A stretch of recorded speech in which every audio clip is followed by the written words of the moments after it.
सर्वेभ्यो नमः। आज हम कुछ अन्य स्त्री प्रत्ययों के विषय में पढ़ेंगे। तो आज हम गीस प्रत्यय के विषय में पढ़ते हैं। गीस प्रत्यय को बताते हुए महर्षि पाणिनि कहते हैं शिद गौरादि भैश्च, अर्थात शित जिनका मूर्धन्य शकार इत संज्ञक है और गौरादि गण में पढ़े जो शब्द है उनसे स्त्रीलिंग में गीस प्रत्यय हो जाता है। एक अन्य नियम में वे कहते हैं इंद्र वरुण भव शर्व रुद्र मृड हिम आरण्य यव यवन मातुलाचार्याणा मानुक, अर्थात इंद्र वरुण भव शर्व रुद्र मृड यव यवन मातुल आदि शब्दों से स्त्रीलिंग में गीस प्रत्यय हो जाता है और उसके साथ में आनुक का आगम भी हो जाता है। फिर एक अन्य नियम में कहते हैं कि पुम योगादाख्यायाम और जातिर स्त्री विषयादयो पदार्थ, अर्थात जातिवाची शब्दों व स्त्री अर्थ को कहने में अकारांत पुरुषवाची शब्दों से स्त्रीलिंग में गीस प्रत्यय हो जाता है। अब इन नियमों के उदाहरण देखते हैं। तो प्रथम नियम जो गीस प्रत्यय का विधान करता है, शीत और गौरादि गण में जो पढ़े शब्दों से जहां हमने गीस प्रत्यय किस प्रकार होता है, तो शीत नर्तकस्य स्त्री नर्तकी, तो यहाँ नर्तक की जो स्त्री है उसको नर्तकी कहा जाए क्योंकि नर्तक शब्द है, और रजकस्य स्त्री रजकी। इन दोनों शब्दों में नर्तक और रजक में जो है शून प्रत्यय हुआ है शिल्पनी शून से, तो शून का शय इत संज्ञक होता है, इसमें शय की संज्ञा होने से मूर्धन्य शय की यहाँ पे गीस प्रत्यय हो जाता है। तो फिर कहते हैं वात्स्यायन से स्त्री वात्स्यायनी, यहाँ पर भी जो है वात्स्यायन शब्द में स्व प्रत्यय हुआ है,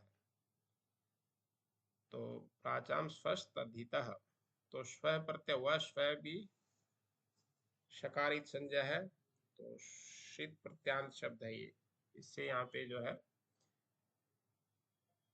शीत प्रत्यांत शब्द से गीस प्रत्यय हो गया है वात्स्यायनी। फिर दूसरा हमने पढ़ा था गौरादिगण, जो गौरादिगण जो गण पाठ में पढ़े हुए हैं, गौरस्य स्त्री गौरी, मत्स्य स्त्री मत्सी, तो ये गौरादिगण में पढ़ा होने से इनमें गीस प्रत्यय हो गया है। अब दूसरा नियम जो हमने पढ़ा है इंद्र वरुण भव शर्व रुद्र मृण हिम आरण्य यव यवन मातुलाचार्यण मानुक वाला, उसके उदाहरण देखते हैं। इंद्रस्य स्त्री इंद्राणी, साथ में आनुक का आगम भी हो गया है, और इंद्र में रह है, रह से परे न है तो उसको न भी हो जाता है, रसाभ्याम नोण है समान पदे अटकुपवांग नुम व्यवायपी। इसी प्रकार वरुणस्य स्त्री वरुणानी, भवस्य स्त्री भवानी, शर्वस्य स्त्री शर्वाणी, रुद्रस्य स्त्री रुद्राणी, मृडस्य स्त्री मृडानी, हिमस्य स्त्री हिमानी, यवस्य स्त्री यवानी, मातुलस्य स्त्री मातुलानी, आचार्यस्य स्त्री आचार्यानी। गीस प्रत्यय हो गया है और गीस प्रत्यय के साथ साथ आनुक का आगम भी हो गया है।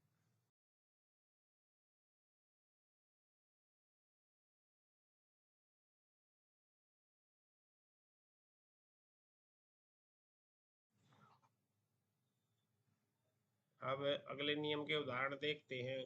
जातिवाची के और पुम योग से पुरुष के साथ संबंध से जो स्त्रीलिंग में गीस होता है, तो जातिवाची वाले हैं कुक्कुटस्य स्त्री कुक्कुटी, सूकरस्य स्त्री सूकरी, ब्राह्मणस्य स्त्री ब्राह्मणी, वृषलस्य स्त्री वृषली, नृस्य पौत्री नारायणी। तो ये सभी जो है ये जातिवाचक शब्द है, कुक्कुट सूकर ब्राह्मण वृषल आदि, तो इनसे जो है गीस प्रत्यय हो गया है। फिर पुरुष के साथ संबंध से जो स्त्रीलिंग में प्रयुक्त होते हैं, अर्थात जैसे कि तैसे प्रयोग होते हैं अकारांत शब्द, तो पुरुषवाची जो गणक शब्द से स्त्रीलिंग में गीस होकर गणकी बन जाएगा। इसी प्रकार से पृष्ठस्य स्त्री पृष्ठी, महामात्रस्य स्त्री महामात्री, अर्थात प्रधानमंत्री की स्त्री। प्रचरस्य स्त्री प्रचरी अर्थात नेता की स्त्री।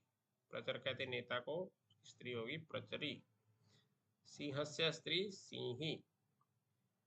तो ये सब जो है अकारांत शब्द हैं, और अकारांत जो पुरुषवाची शब्द है इनसे स्त्रीलिंग में गीस प्रत्यय हो गया है। तो इस प्रकार आज के पाठ में हमने गीस प्रत्यय के विषय में जाना।